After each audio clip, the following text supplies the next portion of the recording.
तो आपका स्वागत है एक और चार्ट के चर्चा पर एपिसोड में, जिसमें हम डिस्कस करेंगे कि नेक्स्ट वीक हमारी मार्केट किस तरीके से रह सकती हैं और डिस्कस करेंगे लास्ट में कि एक बड़ा ब्रेकआउट जो कि होने जा रहा है 10 साल बाद, और देखते हैं उसमें कितनी स्ट्रेंथ है और क्या हम उसको वो ट्रेडेबल है या नहीं है। तो सब कुछ डिस्कस करेंगे, बने रहिए एपिसोड के अंत तक। आइए चलते हैं चार्ट्स पर। तो देखते हैं हम सबसे पहले निफ्टी का चार्ट हमने यहाँ पे खोला हुआ है। निफ्टी का मंथली चार्ट, ये दो लेवल हमने बहुत दिन से ड्रॉ किए हुए हैं, और अगर आप देखें तो जुलाई, अगस्त, सितंबर और अक्टूबर भी स्टार्ट हो गया है, और जो निफ्टी है वो इसी रेंज में कंसोलिडेट होता हुआ नज़र आ रहा है। और अभी तो हमारा मंथ का एक ही वीक गया है और यहाँ पे एक हैमर टाइप की फॉर्मेशन नज़र आ रही है जो कि काफ़ी बुलिश साइड में दर्शाती है। और एक चीज़ अगर आप देखें, यहाँ पर एक बॉटम बना, यहाँ पर एक बॉटम बना, अब इसको भी अगर हम बॉटम मान ले तो यहाँ पर हायर बॉटम्स और हायर हाइज की भी एक फॉर्मेशन आ रही है। अगर हम यहाँ पे एक ट्रेंड लाइन को ड्रॉ कर लें तो यहाँ पर भी एक फॉर्मेशन नजर से आ रही है। और आरएसआई को भी अगर देखें तो यहाँ पर वो अभी भी 60 के ऊपर बरकरार है। तो मंथली में वी कैन से कि अभी भी हम एक बुलिश मार्केट में हैं। आइए इसको ही एनालाइज करते हैं हम वीकली ट्रेंड के हिसाब से। तो वीकली में भी अगर आप देखें तो सेम यहाँ पर हमको ट्रेंड नजर आएगा, एक रेंज के ऊपर जाता है और फिर वापस आ जाता है और उसी रेंज में अभी भी ट्रेड कर रहा है। लेकिन लास्ट वीक उसने काफ़ी स्ट्रॉन्ग क्लोजिंग दी है, जिसने कि आरएसआई पे 60 पर स्ट्रॉन्ग सपोर्ट लेके ऊपर की तरफ बंद किया। यहाँ से अगर मैं ट्रेंड लाइन ड्रॉ करूँ तो ये वाला अगर आप बॉटम देखें तो ये वाला एक सबसे लोअर बॉटम है, उसके बाद एक बॉटम ये बना और उसके बाद एक बॉटम ये बना। तो यहाँ से अगर मैं इसको ड्रॉ करूं ऑन द क्लोजिंग बेसिस तो आप देख सकते हैं कि यहाँ पर भी हायर लोज और हायर हाइज का भी एक ट्रेंड बना हुआ है, जो कि डाउ जोन्स की थ्योरी के हिसाब से एक बुलिश मार्केट को दर्शाता है।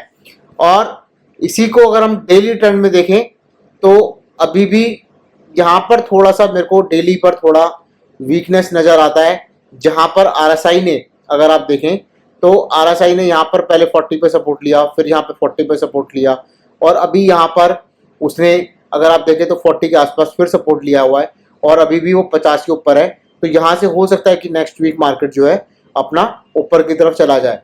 तो अभी इस रेंज में और ये हायर हाई की तरफ मार्केट जा सकता है as per technical analysis of the charts. तो analysis of the chart says कि अभी मंथली बुलिश, वीकली बुलिश और डेली पर थोड़ा कंसोलिडेट करता हुआ। लेकिन यहाँ पर भी अगर मैं देखूं तो यहाँ पर ये हायर हाइज बना रहा है और यहाँ पर भी एक हायर हाइज बनाता हुआ ये मार्केट को ऊपर की तरफ ले जा रहा है। आइए देखते हैं कि किस तरीके से बैंक निफ्टी में इस तरह की पोजीशंस हमें नजर आ रही हैं। तो बैंक निफ्टी का पहले हम चार्ट देखेंगे मंथली कि क्या पोजीशन है उसकी मंथली पर। तो मंथली में भी अगर आप बैंक निफ्टी को भी देखेंगे, थोड़ा सा यहाँ पर मंथली अभी डाउन साइड में एज पर आरएसआई अगर आप देखें तो मंथली जो है अभी भी 60 के ऊपर है और यहाँ पर भी वो हायर हाइज हायर लोज के पैटर्न को बनाता हुआ। लेकिन अगर आप एक चीज देखेंगे यहाँ पर तो ये भी इसी रेंज में अभी भी बैंक निफ्टी भी ट्रेड कर रहा है और एक पर्टिकुलर रेंज में कंसोलिडेट कर रहा है। देखिए यहाँ पर भी इस मंथ में भी उसने सपोर्ट लिया, लास्ट मंथ में भी उसने सपोर्ट लिया, तो उससे पहले वाले मंथ में भी उसने यहाँ पर सपोर्ट लिया हुआ है। तो ये बहुत ज्यादा सपोर्ट है यहाँ पर। और थोड़ा सा आरएसआई वापस से नीचे की तरफ आता हुआ, लेकिन अभी भी 60 के ऊपर, तो हम इसको कह सकते हैं कि ये भी अभी बुलिश है। आइए अब देखते हैं वीकली चार्ट्स पर। तो वीकली चार्ट्स पर लास्ट वीक भी हमने कहा था कि यहाँ पर बैंक निफ्टी में थोड़ी कमजोरी नजर आती है, एक पर्टिकुलर रेंज में कर रहा है काम। और अगर मैं आरएसआई के टर्म्स में देखूं तो अभी भी वो 60 के नीचे ही है और 40 के ऊपर है।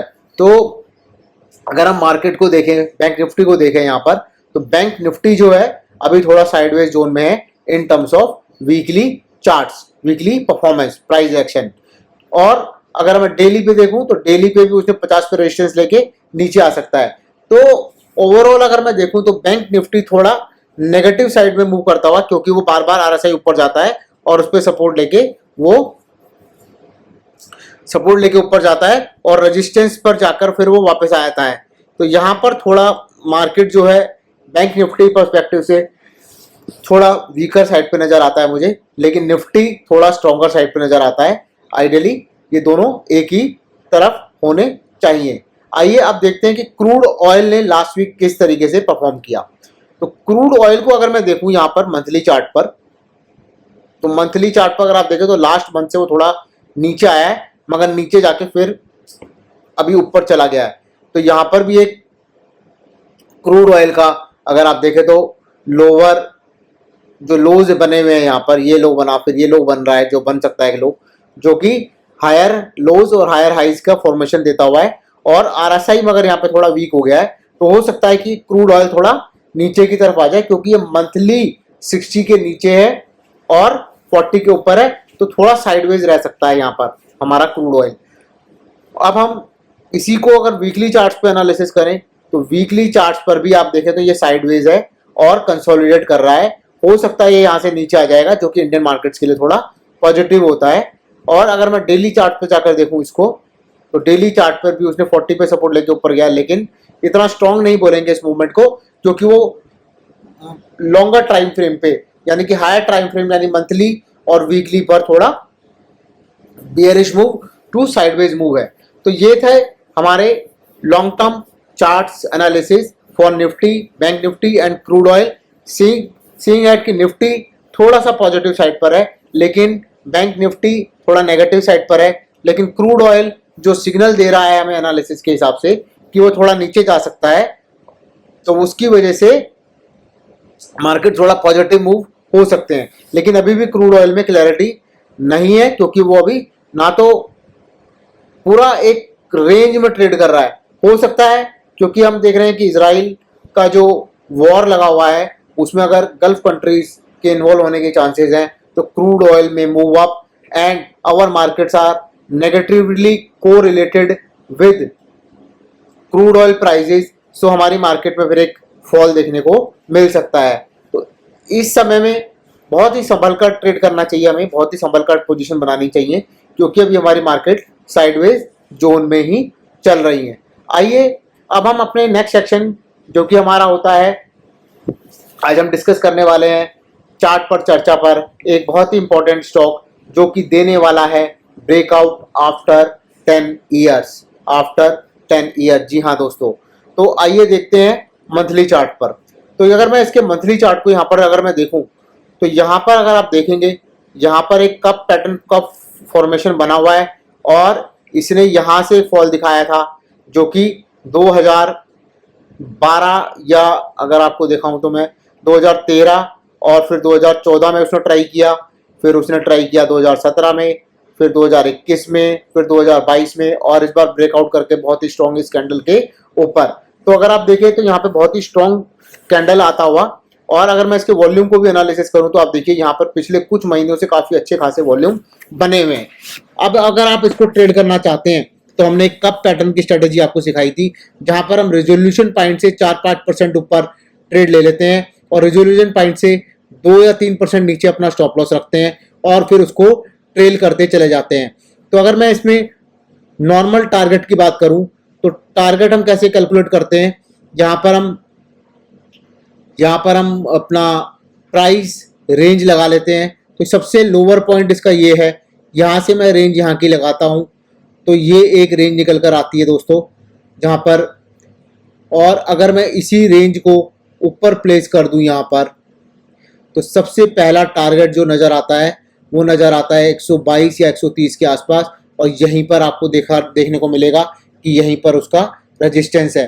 तो इसमें अगर आप देखेंगे तो कम से कम अभी ये ट्रेड कर रहा है 74 रुपये पे। अगर एक अगले वीक भी पॉजिटिवली ट्रेड करता है तो हम इसमें अपने एंट्री बना सकते हैं, keeping the stop loss in mind at below. और यहाँ पर आप अपने रिस्क के हिसाब से आप इसको ट्रेल करते हुए यहाँ तक का प्रॉफिट का टारगेट दे सकते हैं। और जनरली इस तरह के जो ट्रेड्स आते हैं वो लॉन्ग टर्म के लिए ही लेने पड़ते हैं। आप इसमें अगर शॉर्ट टर्म की तमन्ना रखते हैं, प्रॉफिट बुक करना चाहते हैं, तो इसमें ट्रेड ना करें, इसमें ट्रेड ना करें।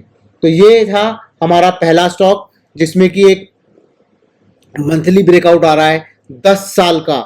जितना बड़ा उसमें कंसोलिडेशन होता है, जब उसमें ब्रेकआउट आता है तो वो उतना ही अच्छा माना जाता है। आइए अब देखते हैं एक और स्टॉक जिसमें वीकली लेवल पर एक ब्रेकआउट आ रहा है। ये देखिए आप, तो यहाँ पर ये 2020 में लिस्ट हुआ, उसके बाद कुछ ऊपर गया और फिर 2021, 22, 23 में भी उसने 22 में भी दोबारा अटेम्प्ट मारा और अभी ये अपने इस लेवल पर है। अगर ये इस लेवल को यहाँ से ब्रेक करता है, ये जो हमने दो चैनल रखे हुए हैं 494.10 के और 509 तक के, आप इस पर इसको अगर वो क्रॉस करता है तो ये एक अनचार्टेड टेरिटरी में आ जाएगा, यानी कि उसके ऊपर कोई रेजिस्टेंस ही नहीं है। और उसके सबसे पहला रेजिस्टेंस यहाँ पर उसका 650 का है और उसके बाद उस पर कोई रेजिस्टेंस नहीं है। तो आप इसको भी अपने फाइनेंशियल एडवाइजर की सलाह से ट्रेड कर सकते हैं। इसमें आप यहाँ का एक कैंडल का स्टॉप लॉस रखकर इसको आप वीकली बेसिस पर भी ट्रेल कर सकते हैं। इन टर्म्स ऑफ वॉल्यूम देखें तो यहाँ पर भी लास्ट वीक में काफ़ी अच्छे वॉल्यूम देखे गए थे जब दो ब्रेकआउट हुए।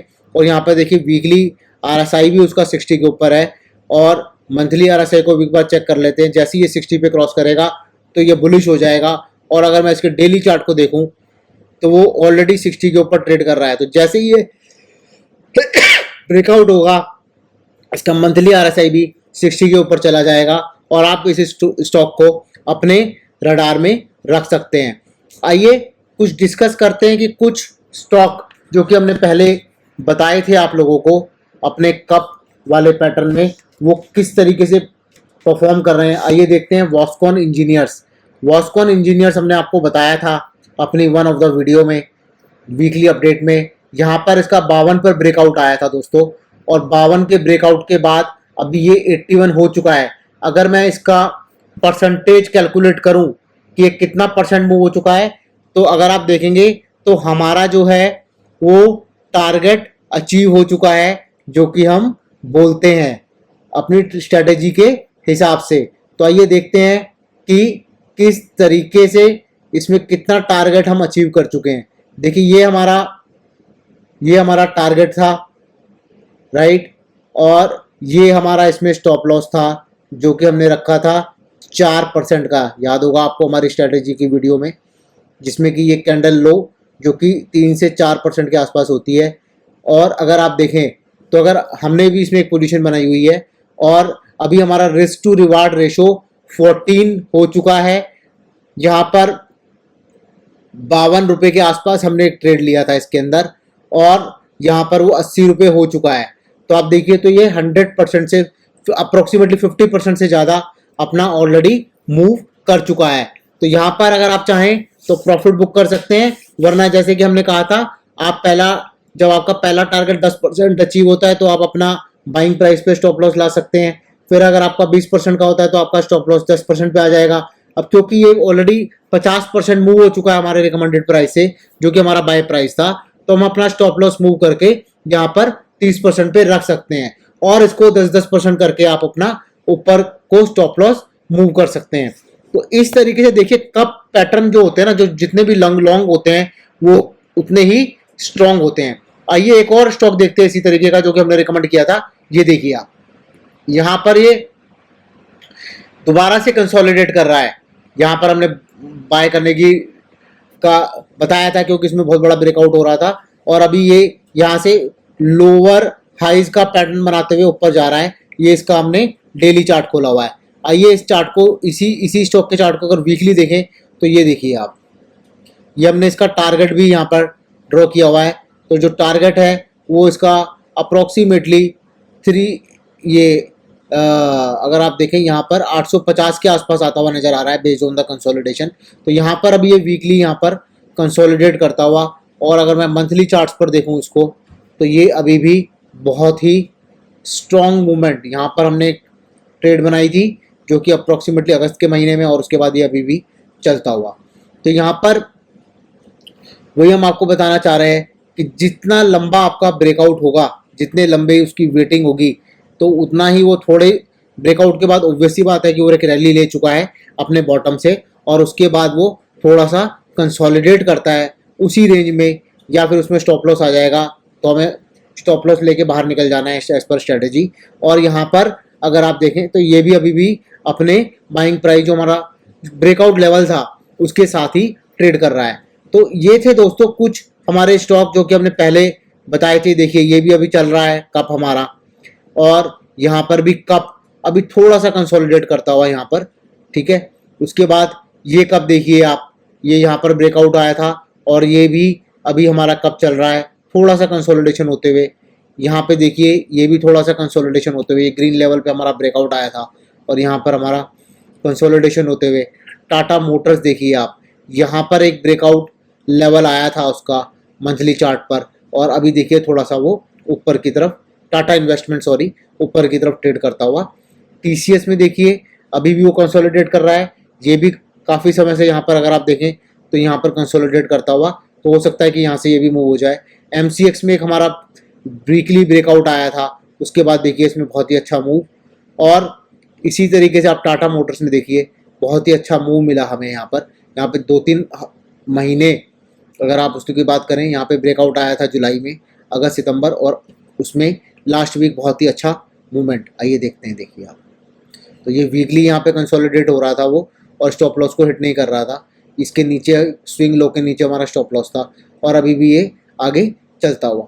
तो इस तरीके से अगर आप सिस्टमेटिकली अपनी पोजीशंस को बनाते हैं और स्टॉप लॉस के रूल फॉलो करते हैं, तो आपका एक सिस्टम तैयार हो जाता है जिसमें आप समय रहते बाहर निकल जाते हैं, और जब हमारा प्रॉफिट हो रहा होता है तो हम उसको लॉन्ग टर्म के लिए ट्रेलिंग करते रहते हैं। जैसे कि हमने देखा हमारा जो मूव है वास्कॉन इंजीनियर्स में, अगर आप देखें तो ऑलरेडी हम 50% पे हैं।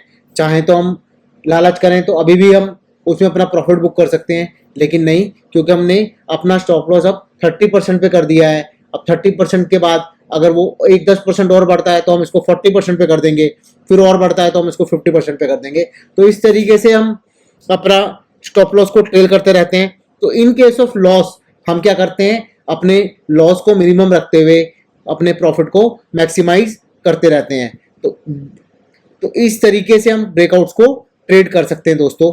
तो ये था हमारा इस वीक का वीकली मार्केट अपडेट और चार्ट पर चर्चा का समापन फॉर दिस वीक। धन्यवाद दोस्तों, अगले हफ्ते फिर मिलेंगे एक नए चार्ट के साथ और एक नई एनालिसिस के साथ। धन्यवाद।